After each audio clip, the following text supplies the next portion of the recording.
Hello students, BA part third में हम first paper में मैं डॉक्टर ज्योति कपूर भार्गव आज अपन स्टार्ट कर रहे हैं व्यापारिक बैंकों के कार्य, फंक्शंस ऑफ कमर्शियल बैंकिंग। आप बैंकों के बारे में 11th-12th में कुछ थोड़ा बहुत पढ़ चुके हैं या आप जानते हैं कि जो व्यापारिक बैंक हैं उनका देश के आर्थिक विकास में बहुत ही महत्वपूर्ण योगदान होता है। ये लोगों से, जनता से बचत इकट्ठी करते हैं और विभिन्न क्षेत्रों में कृषि, उद्योग, व्यापार, इन क्षेत्रों में कर्ज देते हैं, लोन देते हैं और देश के विकास में इस प्रकार वित्तीय संस्था के रूप में कार्य करते हुए मदद करते हैं।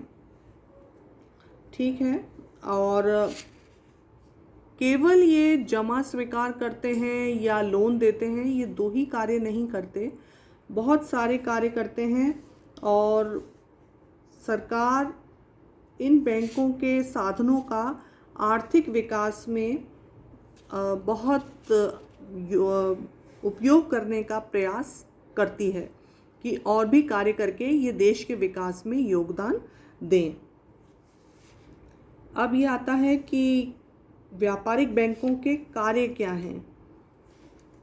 तो भारत में बैंकिंग नियमन अधिनियम 1949 के अनुसार बैंकिंग की जो परिभाषा है वो ये है कि बैंकिंग का आशय जनता से मुद्रा की ऐसी जमाओं को उधार देने अथवा विनिमय के उद्देश्य के लिए स्वीकार करना होता है, जो मांगने पर अथवा अन्यथा वापस करनी होती है और चेक, ड्राफ्ट, आज्ञा या अन्य तरीकों से निकाली जा सकती है। इस हिसाब से अपन कह सकते हैं कि जो बैंक वित्तीय संस्था के रूप में दो कार्य करती है, एक तो बैंक जमाएं स्वीकार करती है, दूसरा उधार देती है। लेकिन जो आधुनिक बैंक हैं आज के समय के, उनके और भी कार्य हैं बहुत।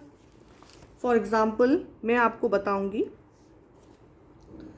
अब जो जमाएं स्वीकार करती है उसके भी कई प्रकार के खाते होते हैं, चालू खाता, बचत खाता या एफडी बनाते हैं, अवधि जमा खाता। दूसरा है उधार देते हैं, तो उधार भी नगद साख व्यवस्था करते हैं या ओवरड्राफ्ट करते हैं या ऋण व अग्रिम राशियां देते हैं, बिलों की खरीद व कटौती करते हैं। इसीलिए इसी प्रकार बैंक ग्राहकों के लिए एजेंसी का कार्य व सुविधाएं भी देते हैं, जैसे वित्तीय गारंटी व सूचना देना। कई बार जब दो लोगों के बीच लेन देन होता है तो आवश्यकता पड़ने पर हम बैंक को एक गारंटर के रूप में भी काम में लेते हैं। मतलब वो विश्वसनीय मध्यस्थ के रूप में भी कार्य करता है, गारंटी देता है। फिर है चेक, बिल आदि की राशि एकत्र करना। बैंकों के ग्राहक बैंक में चेक, बिल, अन्य प्रपत्र जमा कराते रहते हैं, जिनकी राशि एकत्र करके ग्राहक के खाते से जमा करना बैंक का एक रोज का कार्य होता है, दैनिक कार्य होता है।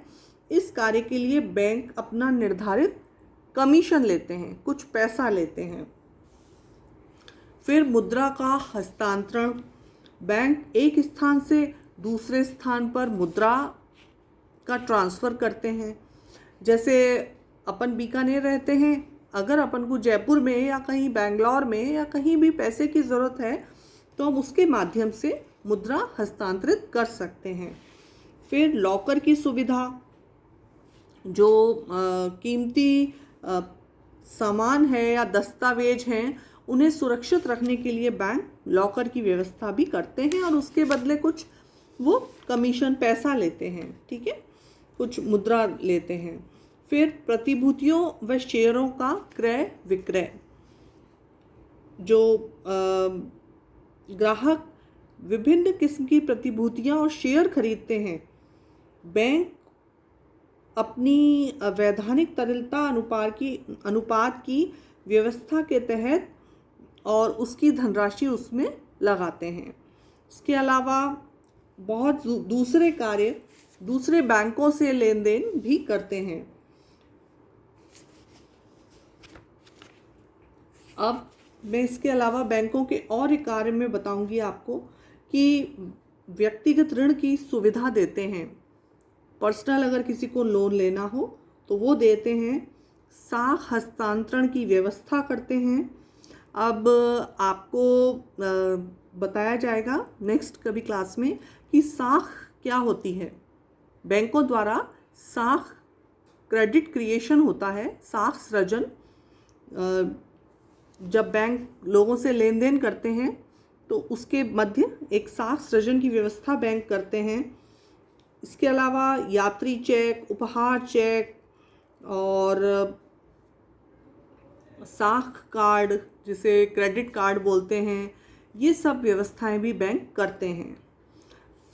इसमें बैंक आजकल जो है नए नए कार्य भी करने लगे हैं, जैसे bank mutual fund, merchant banking, leasing, जोखिम पूंजी, ये सब कार्य भी आजकल नए नए क्षेत्र में बैंक कार्य करने लगे हैं।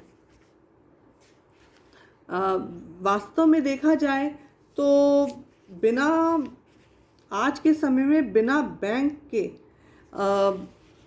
जो वित्तीय संसाधन हैं उनका लेन देन या उनका हस्तांतरण असंभव सा लगता है।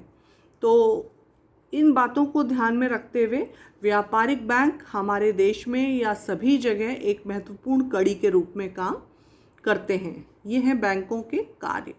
थैंक्स।